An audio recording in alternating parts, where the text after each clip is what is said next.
Ушул жылдын 10-майынан баштап өлкөдөгү 312 судья башка жергиликтүү сотторго ротацияланды. Анын ичинде Ош облустук жергиликтүү сотуна 7 облустан 68 сот, ал эми Ош облустук сотуна 13 судья которулду. Бул тапшырма Кыргыз Республикасынын президенти Садыр Жапаровдун 2020 жылдын 30 апрелиндеги жарлыгынын негизинде аткарылууда. Дал ушул ротация жолу менен Ош облустук сотуна Азамат Алыбаев да келген. Ал буга чейин 9 жыл эмгектенген Бишкек шаардык сотунан которулган. Борбордогу кызматында соттун төрагасы болуп да ишмердүүлүк жүргүзгөнүн айтат. Учурда жаңы дайындалып, соттук иштердин үстүнөн дыкат таанышып жаткан учуру. Соттук териштирүүдө жер маселесине байланыштуу иштер басымдуулук кыларына токтолду.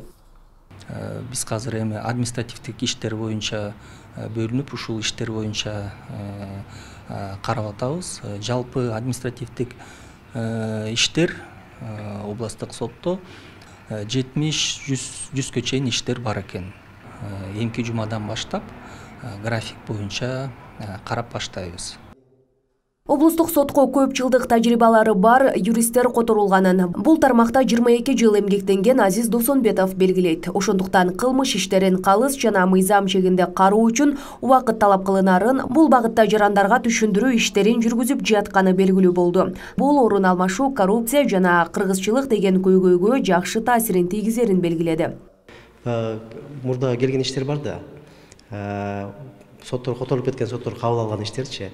Аларга убактылуу баягы тараптарга айтып атабыз, эми биз соттор которулуп калды, иштерди жаңы биз кабыл атабыз. Биринчи алар менен таанышыш керекпиз, изилдеш керекпиз, анан кийин ошо дайындалып, анан кайта силерге кабарлайбыз деп айтып жатабыз да. Президент Садыр Жапаров 4 мартта өткөн соттордун 12-чи курултайында сот системасын реформалоонун бир катар багыттарын жарыялаган. Мамлекет башчы судьяларды тандоо жана алардын ишмердигин баалоо эрежелерине өзгөртүүлөрдү киргизүүнү сунуштаган болчу. Бул ротация укуктук мамлекеттеги мыйзамдуулуктун сакталышына, бирдиктүү жана туруктуу соттук тажрыйбасы өкүм сүрүшүнө түрткү болот деген ишеним бар. Нам было обещано, что многим нашим судьям башка жерлерге ротацияланган судьялар үчүн жергиликтүү бийлик, тагыраак айтканда акимдер, облустардын ыйгарым укуктуу өкүлдөрү которулгандарды турак жай менен камсыз кылууга аракет кылат деп убада кылышкан. Анткени жашаганга жай издеп, өзүнүн шартын түзгөндүн ордуна өз жумушуна көңүл коюп иштегенине жакшы шарт болмок. А не тому, чтобы искать себе жилье и условия создавать.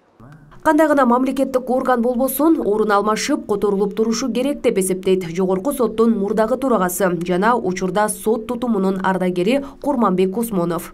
Кадрлар, соттор өзүнүн жашаган районунда же өзү жашаган жерине жакынкы райондордо иштеп калышы бул максатка ылайык эмес деп айталык.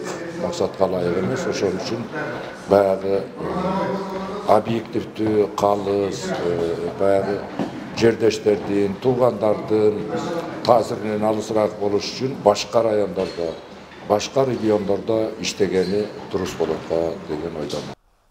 Белгилесек, акыркы жылдары сот системасында жемкорлук күч алганын, сотторго ишенбөөчүлүк көбөйүп баратканы эл тарабынан байма-бай айтылып келген. Судьяларды ротациялоо жана бул багыттагы масштабтуу өзгөрүүлөр алгач ирет болуп жатат. Мындай өзгөрүү кызыкчылыктардын кагылышуусун, коррупциялык тобокелдиктерди болтурбоо, жергиликтүү соттордун судьяларынын ишинде калыстыкты мыйзам чегинде чыгарылып жаткан чечимдердин камсыз кылуу максатын көздөйт. Айганыш Туратбек кызы, Белек Мусаев, Ош ТВ.